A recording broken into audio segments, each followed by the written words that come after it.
I moved into a home about a year ago last Memorial Day, and this started before that, and we'll get to that. But watching these bald-faced hornets build this nest one year, and then moving to a home where I had carpenter bees and mason wasps, so just a big grouping of different wasps that had sort of taken over this back porch that has become my outdoor sanctuary, because I have an 18-year-old that loves air conditioning and I do not. So I spend a great deal of time on my back porch, and we will learn all about how this all started after we get through the tidbits at the beginning. When I do a presentation, I don't know what anybody in the audience's knowledge level is, so I always start out a presentation with the ecoregions of Arkansas so that we understand where we are in space, where we are in place. So here we are in the Ozark Mountain region that's comprised of the Ozark and the Salem plateaus. The Ozarks is a lot bigger than that, but here in northwest Arkansas, we're talking about the Ozark Plateau that we're on right now, and then the Salem Plateau, which is over when you're driving towards Harrison and you see the big flat top ridge, that's the Salem Plateau. So on this plateau, at the base of it, we have the beginning of the river valley here, Crawford County area. Then we come north all the way to Bella Vista. Is any of you guys not been to Bella Vista? Okay, so when you're going up 71 and you get to the top of I-40, kind of used to be the top of I-40, it's a little flatter now, and you start down that hill and you can see Bella Vista and all the highway laid out, okay, you're descending the Ozark Plateau at that point. So that's kind of where we are spatially. As a state, we have 6 distinct ecoregions, and ecoregions are defined by commonalities in rock structure, soil structure, moisture level, rainfall, lots of geologic and weather information like that, as well as the flora and fauna involved. Hi, come on in. Okay, so when we talk about native plants, and we have to talk about native plants if we're going to talk about wasps, because they are a native pollinator. We don't really, so far as of today, have any invasive wasps that we're extremely aware of yet. We often define native plants by European settlement, and we just lay it flat. Well, long before Native Americans looked out and saw a ship with a bunch of Europeans on it, there was rich trade routes all the way from South America, down in Brazil, up through Central America and into North America, clear up into southern Canada. And lots of goods were being traded and bartered. In the Native American system, that could be corn, because we're seeing the rise of agriculture, so not having to go hunt and gather so much, but civilization learning that you can harvest the seed, take it with you on your route when you get to your summer camp. You plant your corn seed, raise it up, harvest it, grow it again the next year. We being the Ozarks, clear down over into the Buffalo, largely that summer hunting area. I'm not a Native American expert, but it has never been explained to me that we had a large portion of Native American tribes overwintering here. The terrain's very difficult, but it's fabulous summer hunting, lots of water resources, and there's plenty of proof of that, particularly the closer you move toward the Buffalo, and there's a lot more bluff shelters where in the 30s, during the CCC, they pulled a lot of artifacts out from underneath those bluff shelters. You can view those artifacts at the University of Arkansas Museum. They have open houses a couple times a year. It's really worth your while to go to one, so I like to always recommend that as well. Okay, so what is a wasp? A wasp is not a bee nor an ant. A A wasp is an insect that is actually an ancestor of the bee. A culeate wasp, which is largely what we're going to be discussing and looking at today, have constricted waists, they sting, and they are omnivores. So bees are actually vegan.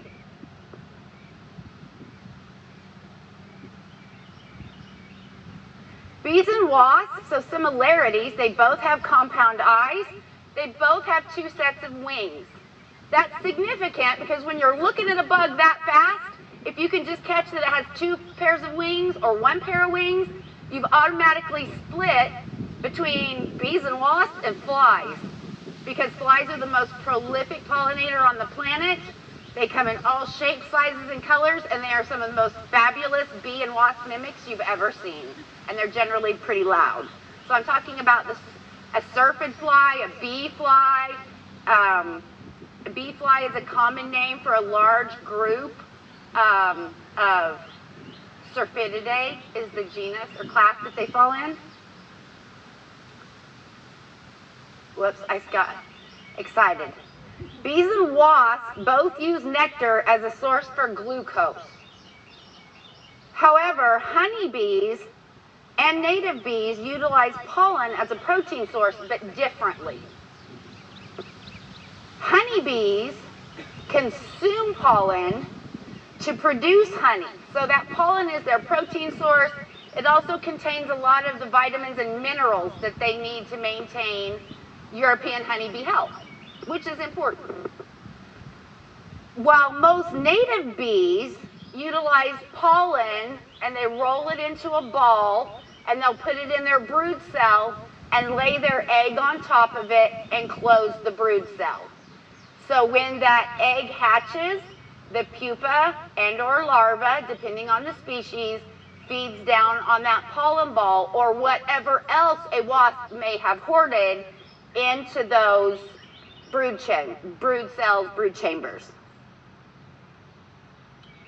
So we're going to stop real quick and talk about energy flow through an ecosystem, since we just talked about pollen and energy inside the insect. So we just discussed glucose and pollen, and we've seen lots of pictures of plant blooms already, and they're all around us here. They're all forms of energy that are derived from the sun, right? Like we know how to harness that now with solar panels. Plants are the only living organism that can convert a photon of light into glucose through photosynthesis. Once in a while, I'll have somebody raise their hand and say, blue-green algae. Guess what? Algae is in the kingdom Plantae, still photosynthesizes. So we're still true and correct. All right. This makes plants primary producers or autotrophs. So that means the base of the food web. This is referred to in many different ways. Some you may have heard it referred to as a tertiary level. You could have been talked to about it in school as energy steps from the sun.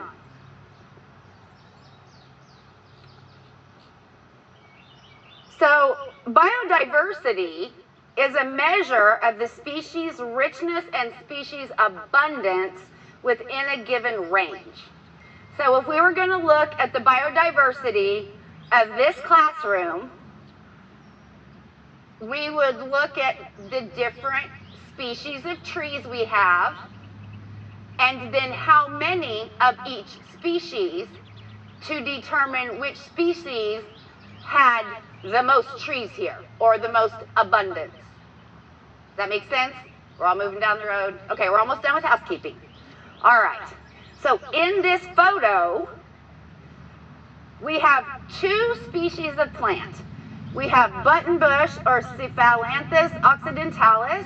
It's a prolific nectary and for an abundance of pollinators. So all kinds of different pollinators on one plant. Low plant diversity, but high species abundance if we count the insects. So here we have a zebra-striped swallowtail. The host plant for that is, anybody know? Persimmon. Here we have 2. This is a bee. This is not a fly. Notice that, can you guys see that screen decently? Okay, notice that round eye. That round eye does not look like Bumblebee from Transformers, where it's got its eyes wrapped around on the side of its head. It also only has one set of wings. So, fly. Great bee mimic. He's hairy, he's all striped, just exactly like a bee ought to be, but that is indeed a fly. And then we have another wasp down here. It's a longhorned wasp. These are actually really cool to watch. We have a tussock moth, which is, they're pretty significant little caterpillars. Moths are some of our most prolific agricultural pollinators because they do the night work. And then over here we have black swallowtail, Papilio polyxenus, one of 6 species of swallowtails in Arkansas. We're going to stop right here and do one more little tidbit of housekeeping. Does anybody remember scientific nomenclature from your science classes? Let's see, did good King Philip come over 4 good sandwiches? Okay, so here we have the genus that is capitalized and the species, which is always in lowercase. You may see this sometimes with a VAR or a SP period. So if we think about swamp milkweed, some people call it rose milkweed. It's an endemic milkweed. It really doesn't go much farther south than Greenland. If we go up into Illinois and Ohio, it's prolific all over the roadsides. But here we protect it because we have the Ozark variant. So it's Asclepias, letting us know it's a milkweed. Incarnata, letting us know that it's rose or swamp milkweed. And then VAR lets us know that it's the Ozark genotype. So back to those ecotypes that we were talking about in the beginning.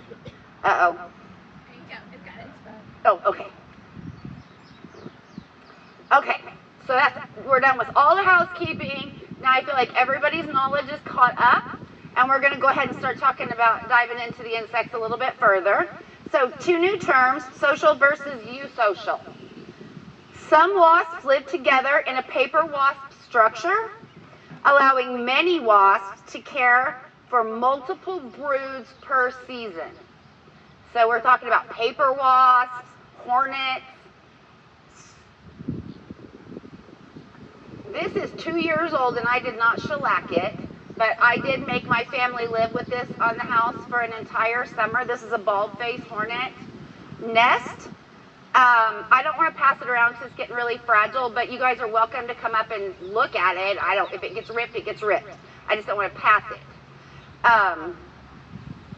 So this is entirely made of plant material and wasp spit over about 8 months. And we'll start looking at what that looked like, because I thought somebody came and stuck a security camera on our house when it started. Mind you, we live in the middle of boonies behind a 3-acre fence. So this allows multiple broods per season, because we can have lots of wasps tending lots of babies in those cells, right? When we talk about eusocial wasps, that includes cavity and ground nesting wasps, which often only have 1 or 2 broods per year. So now we're talking about potter's wasps, mud daubers. We're going to look at some really cool pictures here in a minute. But we have to acknowledge the other kinds of wasps too, right? We can't just dive by funded pollinators and leave all the other wasps out. So parasitic wasps, such as the tachnid wasp, Lycephalebus, I'm afraid to try to pronounce that one. Tetracepus, I think would be how it's pronounced, are natural predators of the oleander aphid, Aphis neri, which is actually also an invasive species. Oleander aphids are native to Italy, where oleander is native to, not the U.S. They've just been here so long that they've become symbiotic with milkweed. Tachnid wasps sting aphids, leaving an egg to incubate inside of the aphid exoskeleton. So what we see here, I'm going to jump around for just a second. This is Asclepias tuberosa VAR interior. So because I live on the Ozark Interior Highlands, my Asclepias tuberosa has a VAR. And that milkweed gets about mid-thigh high, to where we're typically think about tuberosa being 12 to maybe 18 inches. This guy gets big.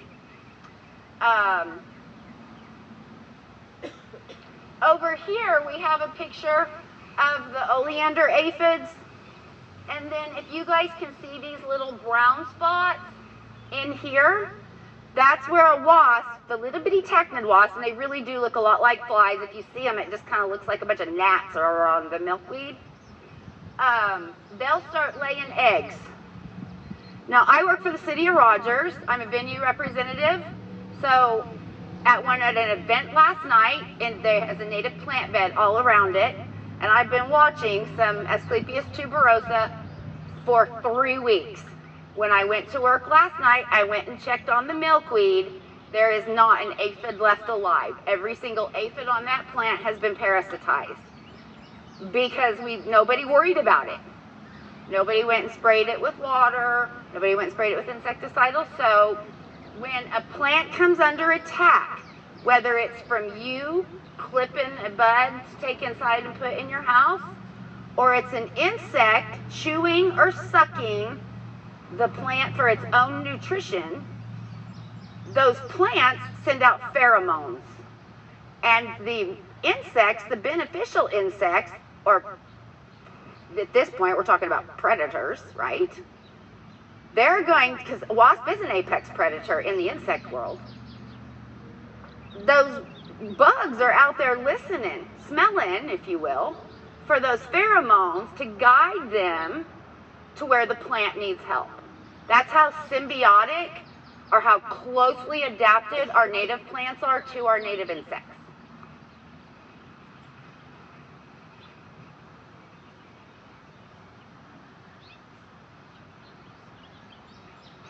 Incidentally, in this photo, we can also see, a couple of ants. Ants will farm aphids. This is important if you think about having a greenhouse. You get different aphids in a greenhouse. And they're a little tougher than these oleander aphids are. Go ahead. We have some parasitized aphids. Oh, cool. If you want to yes. sit around. Yes, this is beautiful, actually. This is milkweed. This is showing milkweed. So you can see the yellow aphids, and then you can see the brown little shells on there. Yes. And so if you're just talking to your neighbor, you can be like, these are mummified aphids, and it'll catch somebody's attention that fast, and then you get to talk about what you learned today. But that's technically called a mummified aphid. Because it is mummified. When that wasp stings it and lays its egg, because a stinger is just a modified ovipositor. When it stings that aphid and leaves that egg, it causes the aphid to take a big old bite out of the leaf. Go home and there's pictures of it. It's great. Takes a big old bite out of the leaf. And that's what anchors that aphid into the plant until that wasp hatches. It's crazy.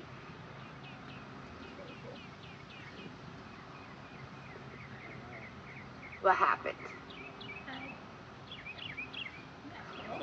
Let me make sure I didn't. Okay. So here's where we start talking about the bald-faced hornet's nest is an example of a social nest constructed of plant material by the hornets. Okay, so we already talked about wasp spit and plant material. So here we have, this is courtesy of the U of A Arthropod Museum. This is 95, maybe 98% of these pictures are mine. I've been outside looking at this stuff for a long time. But my mud daubers weren't doing right. They did not have that classic shape that I wanted, so I just borrowed a picture. So when we think of solitary wasp or social wasp, we often think of mud daubers, which is a cavity nesting wasp. We're all really familiar with that. Anybody go flip over a canoe and all these little, not super small, but smaller than your average bear wasps come flying out. Those are your mud daubers. Still a big class, lots of different wasps fit in that common term that we've assigned to it. Okay, we talked about that. Let's see. Brown wasps consume different types of protein during different growth phases. As larvae, these guys consume spiders provisioned by their mothers within the nest. So again, we've used mud or plant material, we've built a cell, we've laid an egg. Probably we put spiders in there first, or we stung the spider is what I have seen happen. They sting the spider and they drag it off. And it's incredible if you get the opportunity to watch it. A lot of times you get to see it visually with wolf spiders. Pay a little extra attention, especially if this is a good fall and we get really big wolf spiders. You can watch it, and that spider will be 5-6 times the size of that wasp, and they will just tug and pull it 3 or 4 feet until they can get it down into their cavity. It's incredible. Let's see. As adults, they feed upon nectar and honeydew from the aphids. And we know what honeydew is. We just talked about that a few minutes ago. Did we? We talked about aphids. Honeydew is basically aphid poop. So aphids, and that's why ants farm them, because the byproduct of an aphid is basically straight sugar that we call honeydew. And that's why your ants will start farming them, particularly pharaoh ants. And they truly farm. So when an ant colony gets too big, it'll split, kind of like a bee colony. And if they're actually farming those aphids hard, I saw this on my bench in my greenhouse. That's how I found where my ant colony was. I saw an ant walking across the little 2x4 carrying an aphid. So I just watched him, and he went down the hanger of a potted plant that was hung off of the edge of the bench. And as soon as I started flushing that pot, ants went everywhere, and I was able to control. So by knowing my insect behavior, and kind of instantly knew what was happening, like you don't commonly see ants carrying aphids. So the ant colony had split, and they were starting their new farm.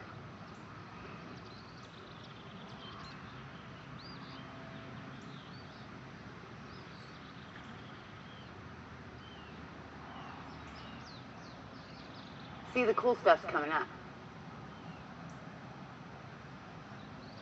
Okay, so leaving dead wood on your property helps build habitat for cavity nesting insects such as carpenter bees, Xylocopa virginica, it's the eastern carpenter bee, Icmunid wasps, Icmunidae species, so there's just that SP period because we're talking about a genus, not just one. Beetles, roly-polies, as well as cavity nesting birds. Like, so many things use dead wood. We have to deal with HOAs and POAs in this day and age, right? Almost everybody can find a little pocket at the back of your yard that you're tired of taking care of, you're tired of having to weed eat it all the time. Start throwing your sticks back there. You might have to control a little poison ivy once in a while. You can do it with glyphosate, wear gloves, you'll be fine. There are other things that will control it. So you can go to Tractor Supply and get brush guard. It'll take care of poison ivy pretty quick. RM43. I'm sorry? RM43. Or that. Do you have a trade name?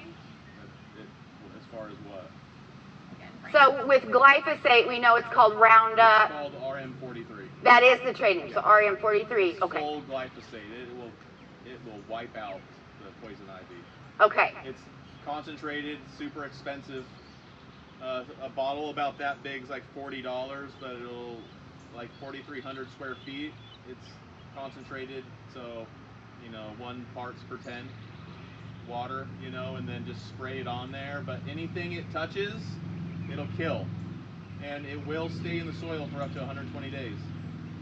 So you got to make sure that you're just spraying it and it's not getting airborne, because anything it touches, it's gonna kill. Even if your neighbor's has a garden, it'll kill it. So what he's referring to is something that we call drift. Even if it's just I spray here and the wind carries it over here, because I have had that happen. When we hear about drift, generally we hear about it down south in dicamba.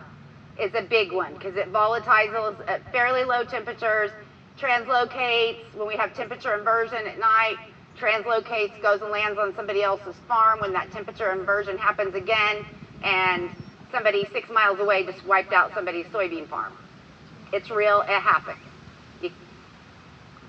I was a licensed pesticide applicator for 8 years.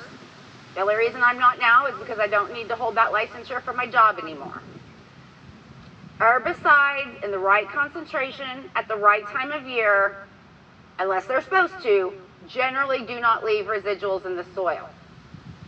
I don't put herbicide where I'm going to grow my food either. So bear that in mind. But I can't hand pull everything in my acreage without getting overtaken.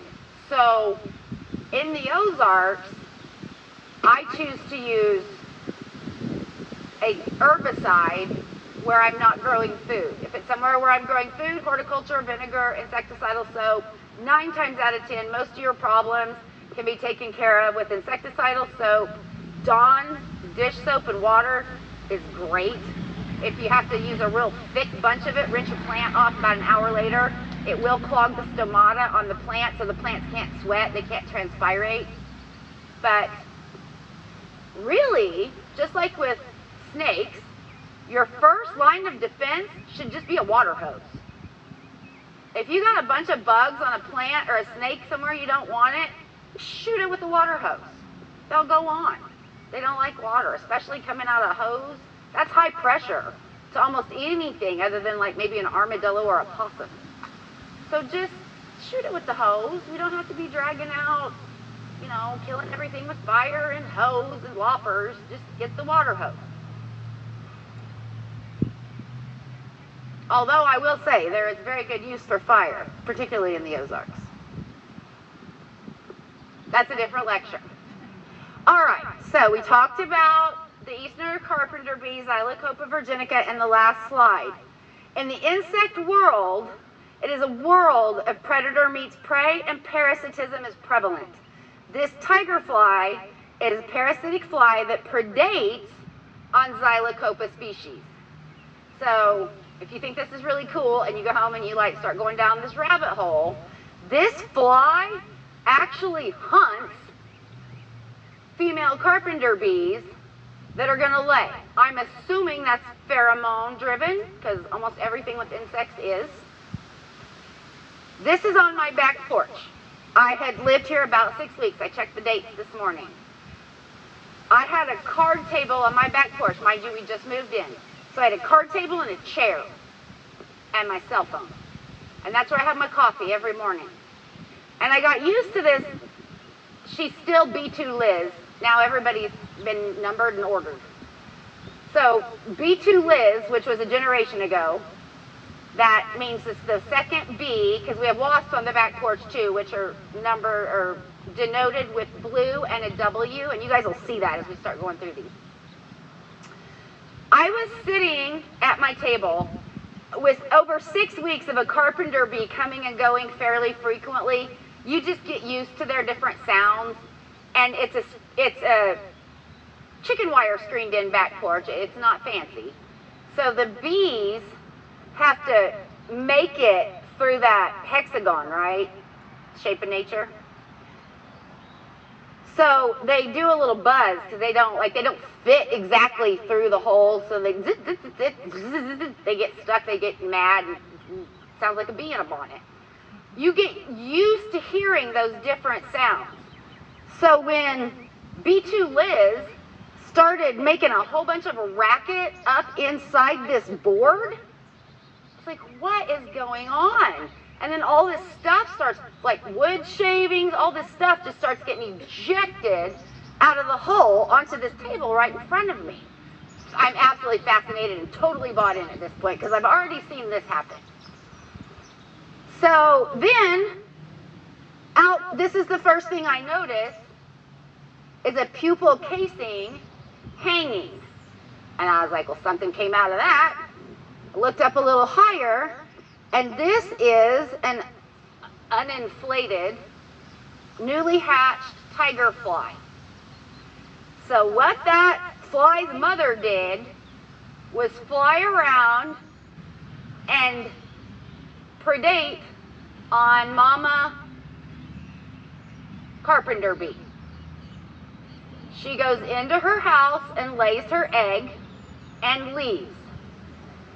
Mama fly goes straight in behind her, busts through that brood cell wall if she's even had time to make it, oftentimes not, and lays her egg right up next to that bee egg. So then the bee larva, pupa, becomes the straw. So mama bee is feeding the larva, feeding her bee, feeding her bee, feeding her bee, while the fly is sucking all the nutrients out of the baby bee. And we get that.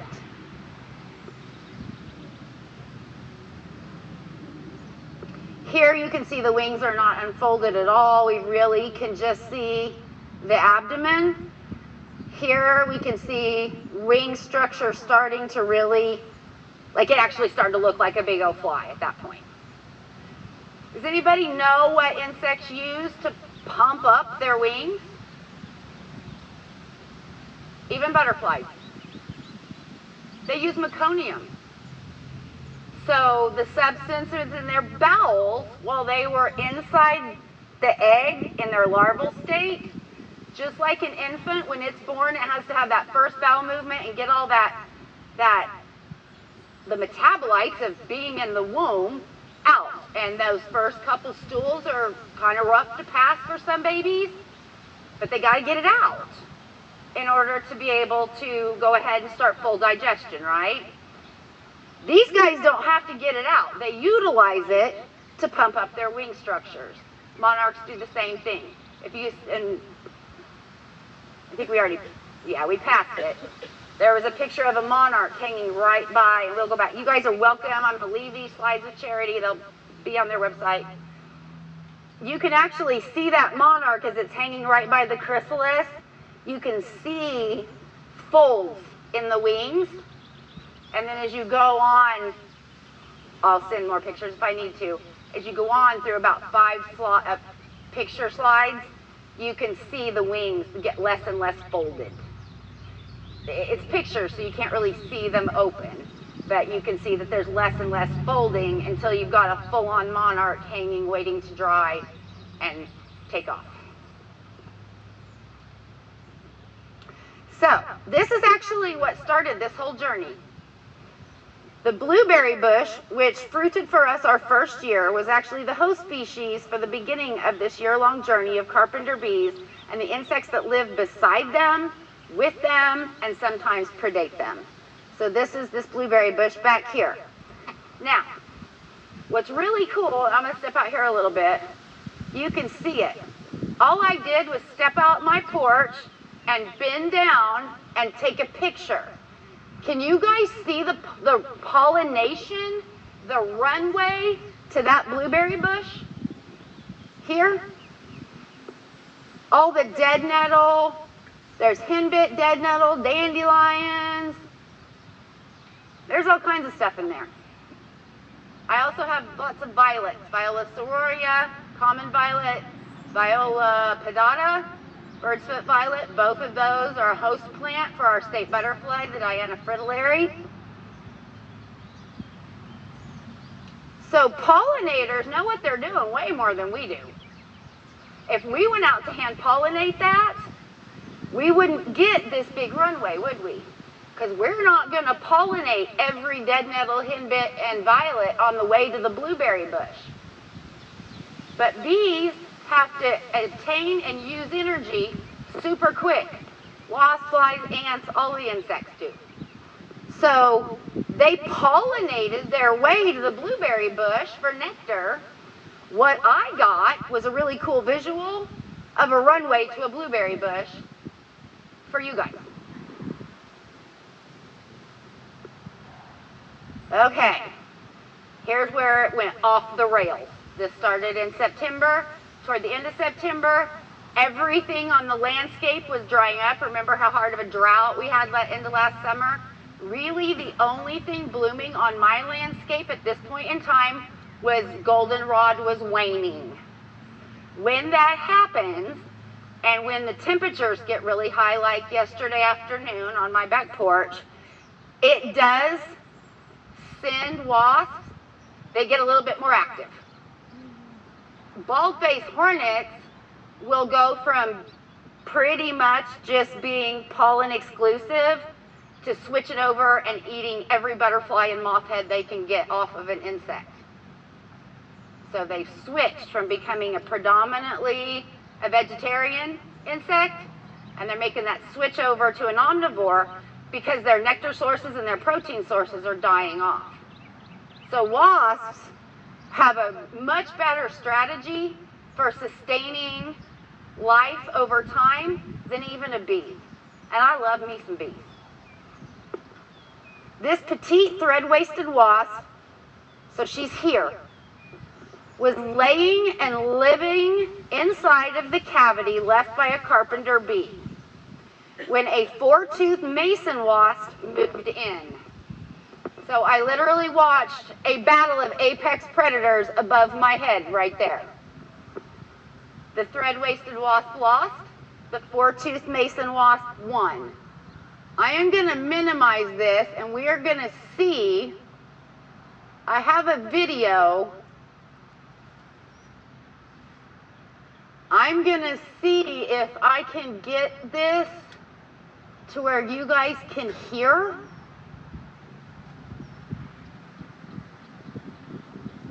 Because after she killed the female, so the four-toothed mason wasp, at this point I was calling her Big Bertha because I didn't know who anybody was yet. I was still learning. Still am. So what you would have heard was a lot of clicking. And have you guys been around somebody when they're using like an awl or a file on a piece of wood, that screech through that wood?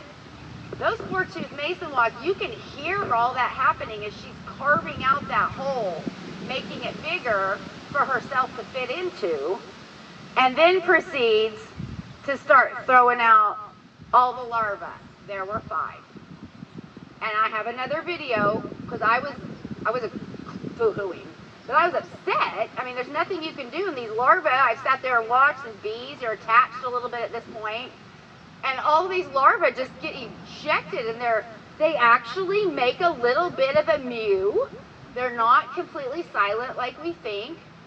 And there's absolutely nothing you can do. Nothing. So their mother's gone. I have no idea how to raise a larval wasp. I can fledge a bird, but I don't know how to raise a larval wasp. So I just picked them up and put them on my table and covered them with some wood shavings and mulch, and that's all I could do. Here is where she's going up in to get her. About this point is when she comes shoving out and the battle happens. When 2 wasps battle, they immediately drop because they're too heavy with 2. You've only got 4 wings holding up a pretty significant amount of weight. So they instantly drop, and as they're dropping, both stingers are going crazy.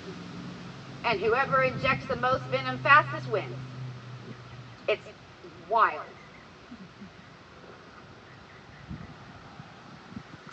So these are some more pictures of the four-toothed mason wasp. Here we can see her, let me see. First of all, here's one peeking out at me, and you can see the little ridges, the little ruffles around the edge of that hole. That's where she's packed the mud in. She's got all of her brood in there. So wasps lay by sex. Males they have a shorter incubation period, and they're a larger egg, a larger pupa, according to Heather Holmes. This is my book. So The females get laid first towards the back of the brood cell in the piece of wood. We have females get laid first, and the males get laid at the front last. If she laid the males first, they would have to eat through all the females to be able to get out of the cap. Pretty interesting, I thought. So, in the books, it says that they eat caterpillars and other insects. Where's that red bag?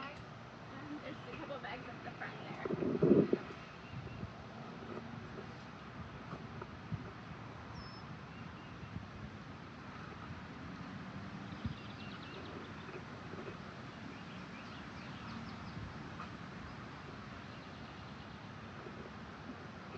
I'll get it after this is done. When they clean out these cells, there's all kinds of old wood shavings, leaf material, and bug things in there. And I actually collected it. I just had a wasp clean out the other day, and I went ahead and saved it all so you guys can see all the different little cricket legs and stuff in there. There's a pupa casing in there, but it's in my car. That's what happens when you have hit two wrecks on the way to your talk. But what I have noticed, this is technically not a caterpillar. We would call it a caterpillar, but that's technically a grub because it's a fly larva. That's the larva of a hibiscus sawfly. And that is the caterpillar that I see getting carried in most frequently. Now, mind you, they're like 3 feet above my head. It's a lowered porch, so I can see pretty good, at least W3. I can see pretty good. I think my computer's dying. Nope. I can see pretty good when she carries them in. So that has a whole different life cycle, because guess what predates on this? The mud daubers that live in the breezeway. So these guys get under control like that. Like 5 days, they're gone. And the sawflies just keep laying. And I just keep letting them so I can keep taking pictures and documenting all of these life cycles, all humming along, all interconnected, all at the same time, all while I'm sitting on the back porch drinking my coffee every day. My Dr. Pepper at night.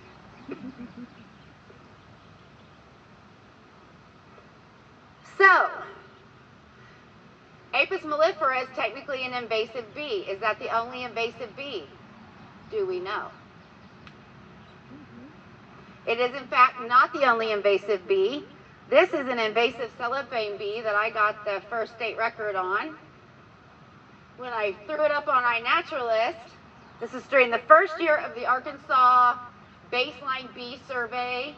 So it was a 3-way partnership between Northwest Arkansas Community College, UCA, and soon to be Dr. Coleman Little and his PhD project,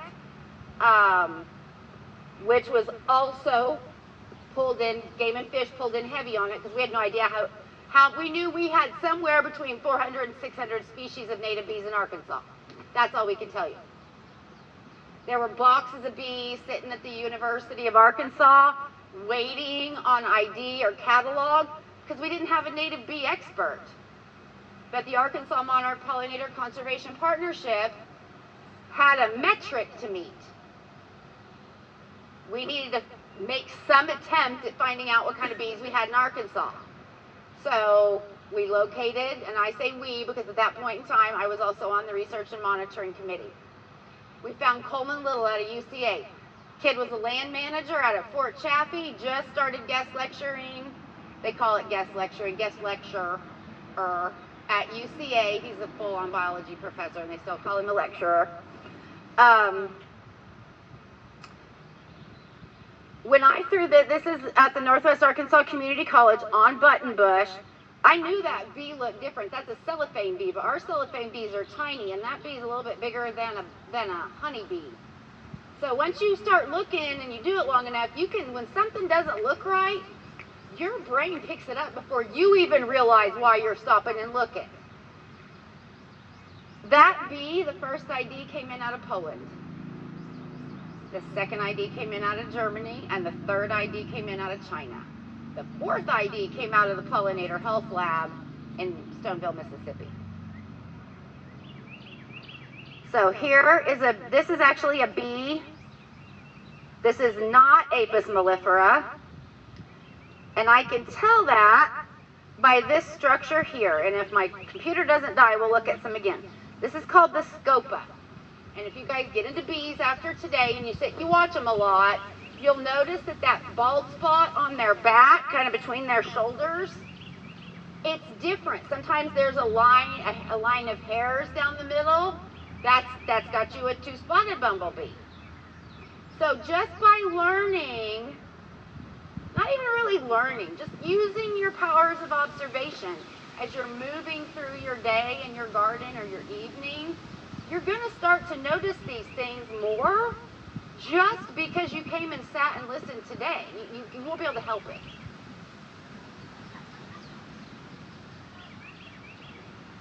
Here we have another potter's wasp. This is an entirely different species in a really poor picture. But this guy came to live at my house, and he has brooded out, and this is out of sheer laziness. I didn't put my air mattress away last year. I just tossed it on my back porch because it's covered. Snow's not going to hurt it, right? Well, she used the fold to start laying her brood cells in. So then I couldn't move my patio furniture, of course, until I watched and made sure that was all cleaned out, and then I cleaned my air mattress, and then I put it away. Over here, we have a hummingbird hawk moth. There we also have a clear wing hawk moth. What you're going to be looking for is the wing margins. A hummingbird hawk moth does not have clearly defined wing margins to where when you find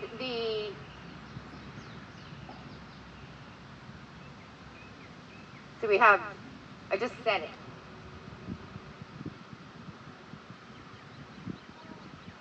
It's a berry. Snowberry hawk moth? I'll look it up. Anyway, even when it's in rapid flight, you'll still be able to see the wings of the edges of the wings. That's the other one.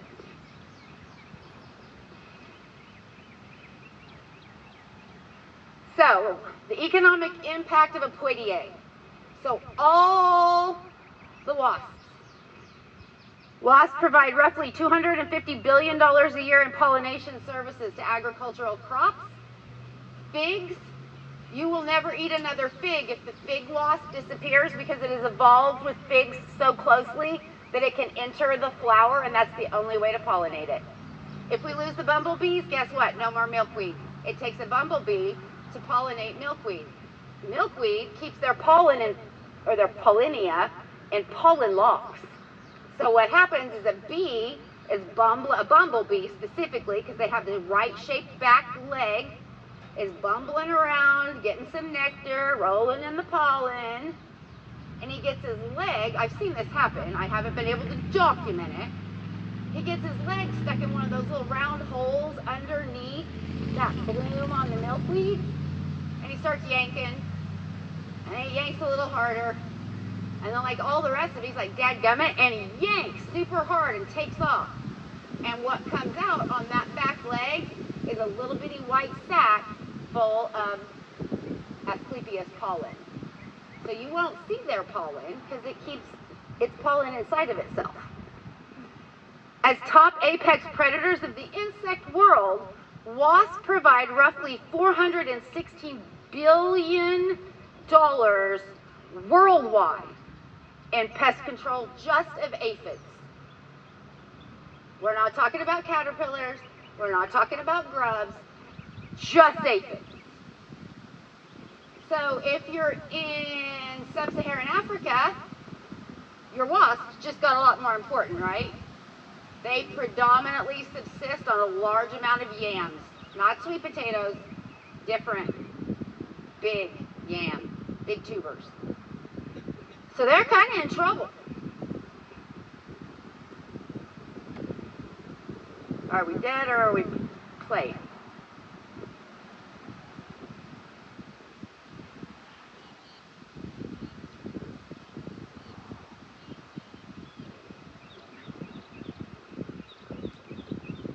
All right. I'm going to switch over to mine. I just got a couple slides left. We can. Yeah, it's good still.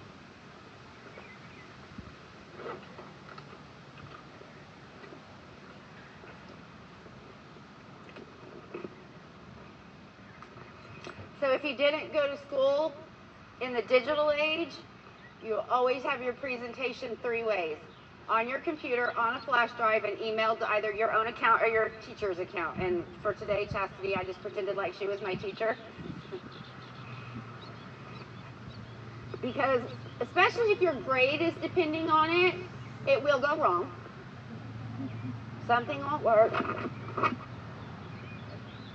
good to go, but we're way in the middle, so let me scooch back.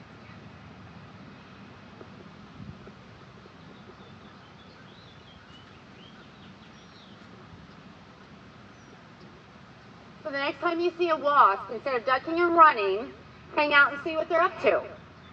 Many cavity nesters also have facial recognition capabilities. Carpenter bees are smart. In laboratories, carpenter bees have been known to memorize a face that brings food versus one that does not bring food. It will always go to the face that feeds it. In large enough colonies, carpenter bees use males as sentinels, and I have seen this before. A lot of times it's in an old tractor shed or combine shed where you've got lots of carpenter bees. So we've gone from a solitary bee to having such species richness, so many of the same species, that we go to being moderately eusocial and use our males as guards.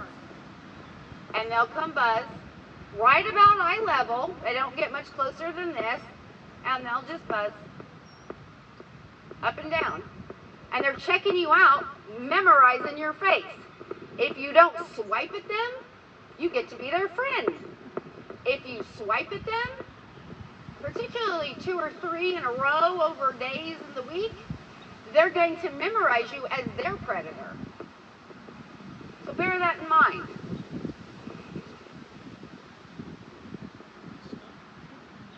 So if you hang around long enough, they will come by and give you a carpenter bee side eye on the fly.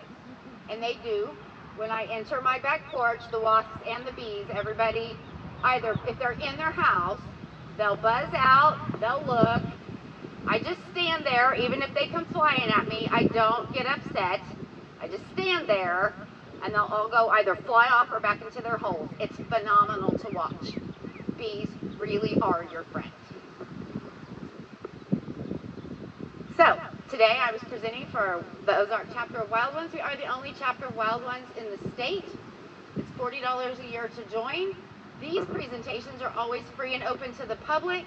You get an automatic 10% off at our aggregated native plant sales for being a member, as well as early entry to events. So we have a great big huge seed swap in November of every year right before Thanksgiving.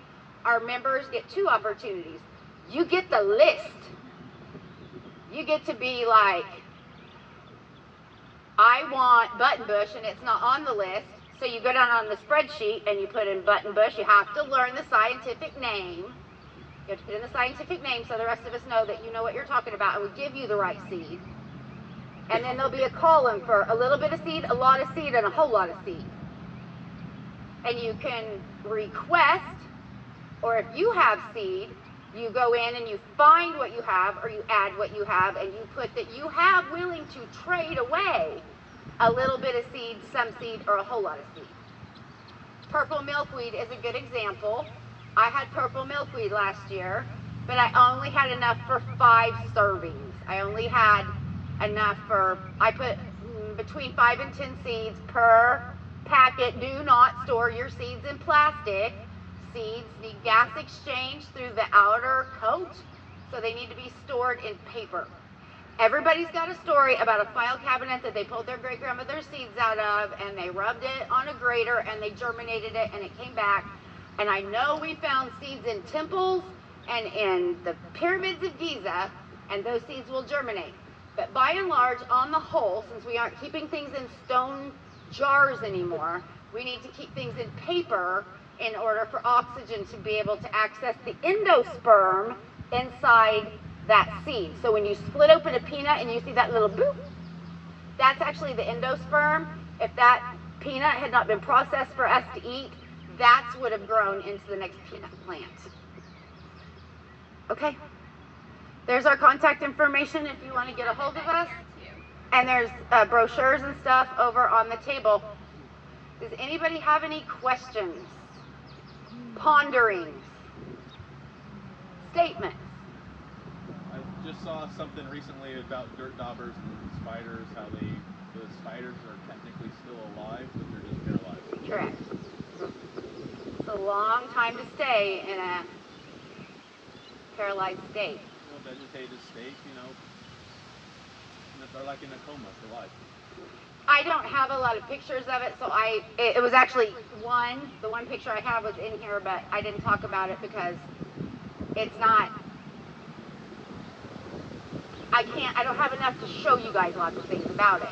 You know those little black jumping spiders that when they get outside they grow a lot and they're not so little anymore, they're like maybe this big? I have one that lives on my back porch, and I left him because they also control pests. They control gnats.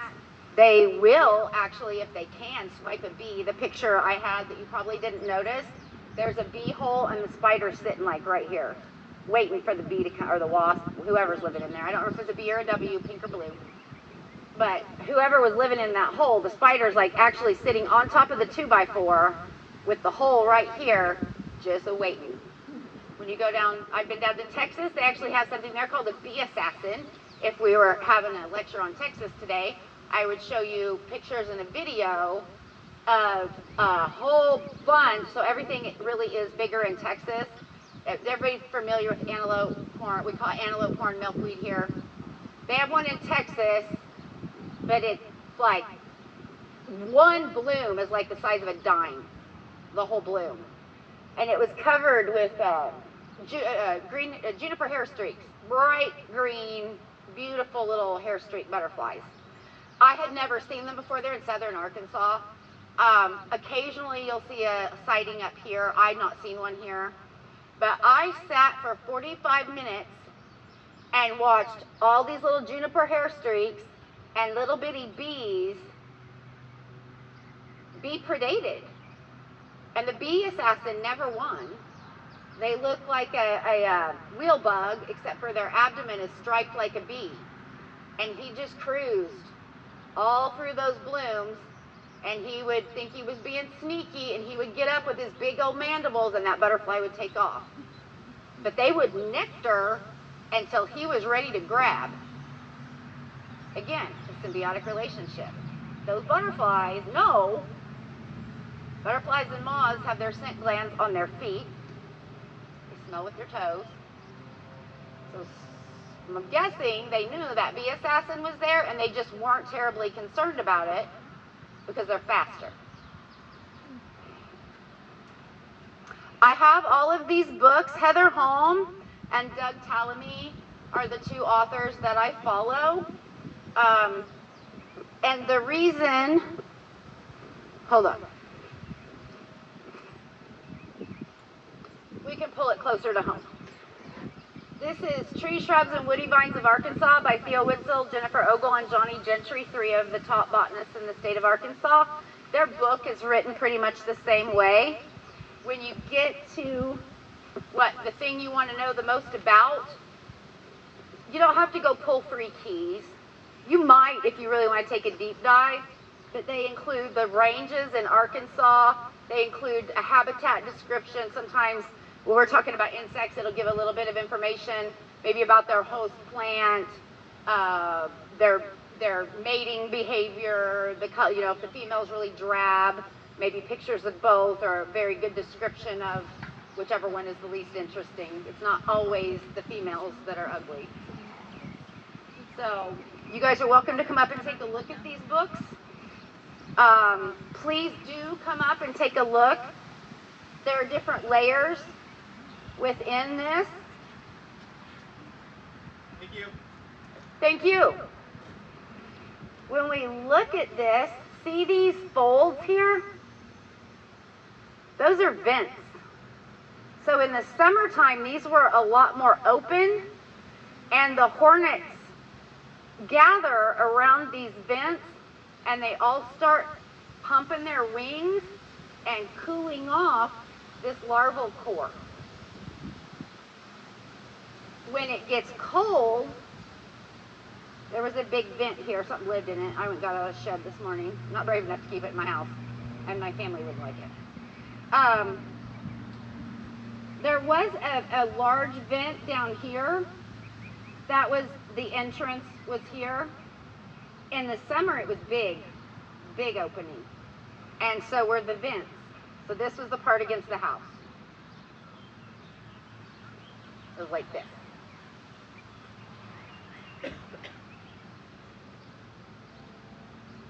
As the temperatures dropped, you could see them back on the outside, putting another layer, closing the vents to keep the warmth inside.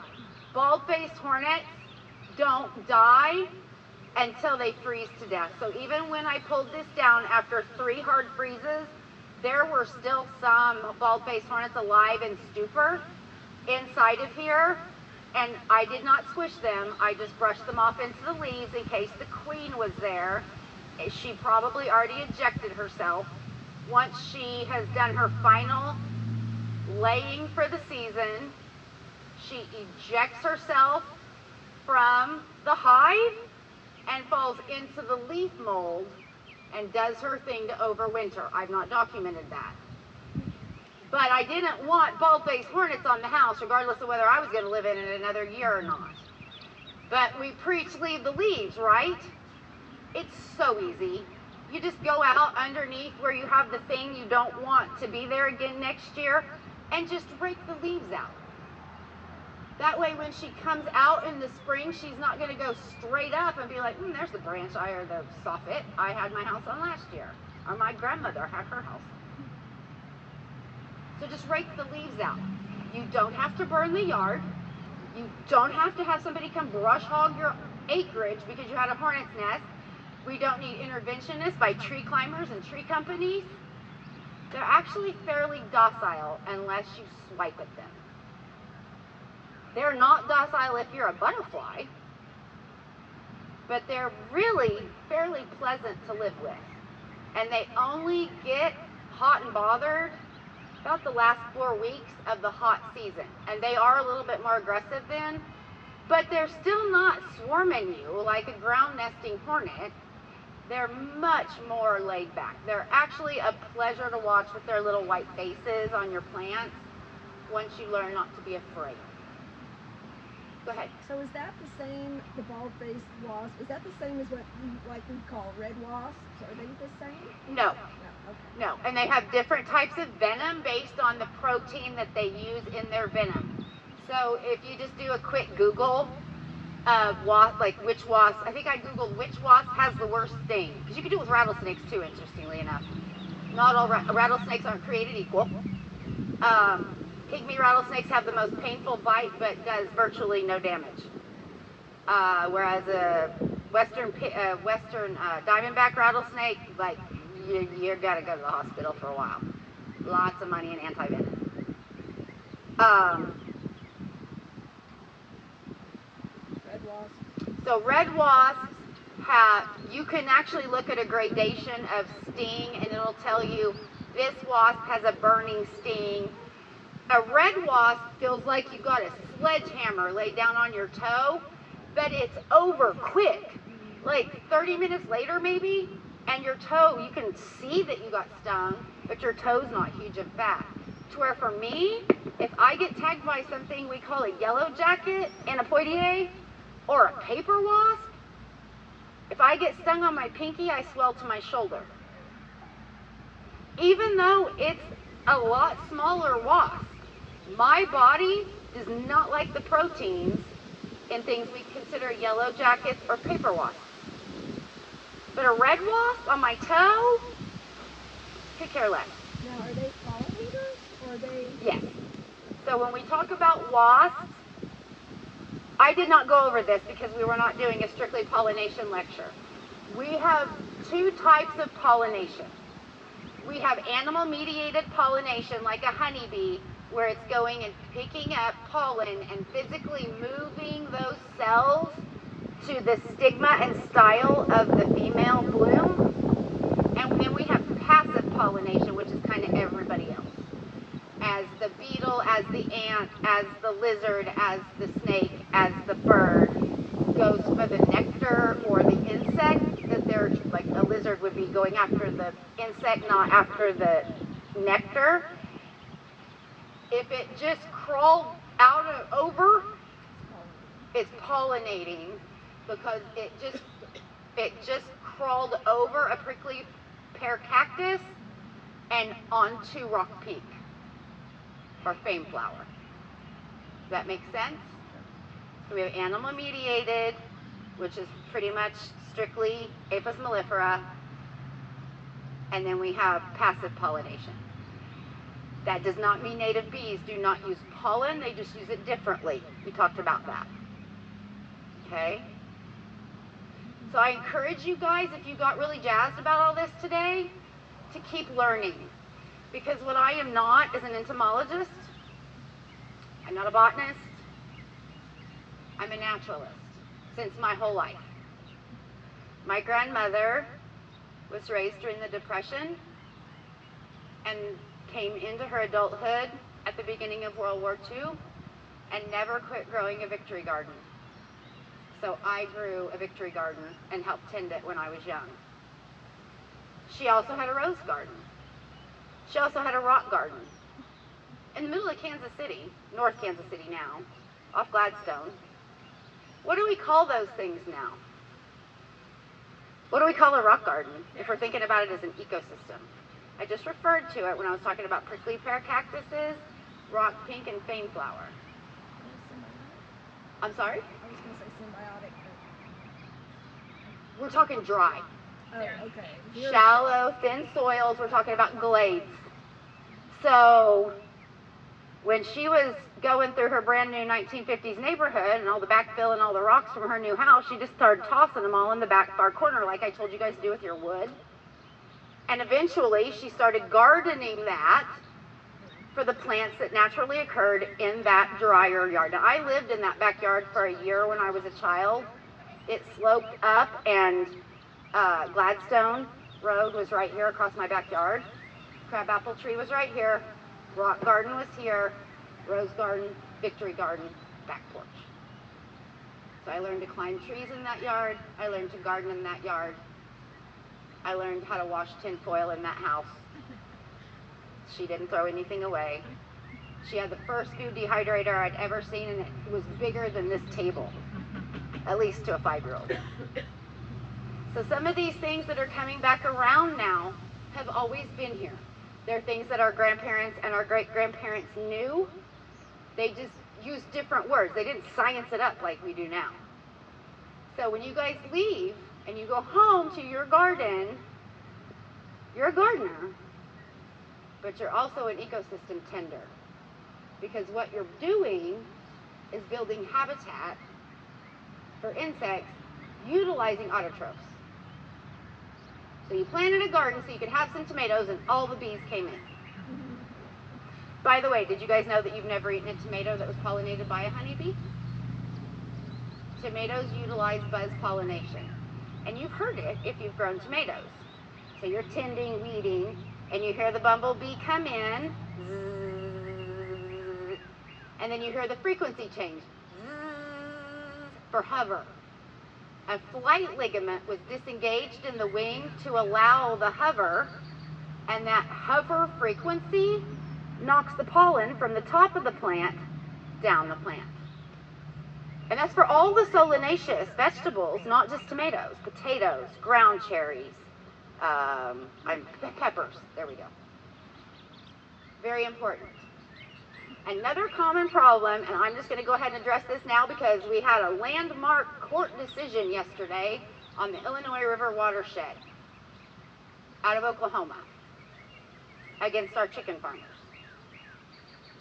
chicken farmers have been keeping their stuff cleaned up for a long time. So I'm not sure what's all going to shake out of that. But if you grow squash and you aren't getting any fruit, go cut your leaves off. B, C, and UV. So if you've got so much nitrogen in your soil that you've got all this top growth on your squashes, the bees can't see the target. They literally have no idea that plant's in bloom. So go cut off all your big fat leaves and you'll get more squashes, more zucchini. Just leave the little ones. They'll get bigger. You're going to slow down your leaf growth a little bit, but if you've got that much nitrogen in your soil, you kind of need to. Those are generally pollinated, but we also have a specific pollinator called the squash bee. So you can even have fun watching your squashes. They're low. Put on a little bug spray. Take your little blanket out and watch what happens.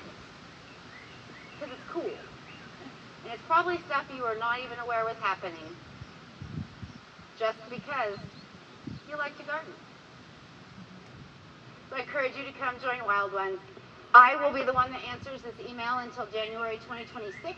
We take 1-year terms on the board. We sort of have 2 types of membership. Right now we have passive membership.